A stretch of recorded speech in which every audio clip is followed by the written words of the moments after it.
Hello' guys, কি খবৰ আপোনালোকৰ? আজি আহিছোঁ মই মাৰ ঘৰত। মানে এখন নতুনকৈ স্কুটি লৈছিলোঁ। তাৰে ভাবিলোঁ পাৰ্টিটো আমি ঘৰতেই কৰোঁ। সেইবুলি হাজবেণ্ড আৰু মই ওলালোহি মোৰ মাৰ ঘৰ। এতিয়া মাই বনাইছে হাঁহৰ মাংসৰ লগত কোমোৰা আৰু নতুন আলু। আহকচোন আমি ভিতৰলৈ যাওঁ আৰু মাই কেনেকৈ বনাইছে আমি চাওঁ। এইয়া মায়ে অলৰেডি বনালেই।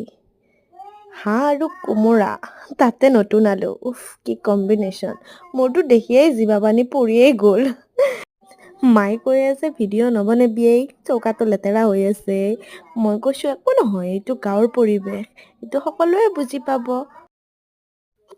মায়ে বাঢ়ি দিয়া ভাত আৰু মায়ে বনোৱা তৰকাৰী সকলোবিলাক সন্তানৰ কাৰণেই সুকীয়া।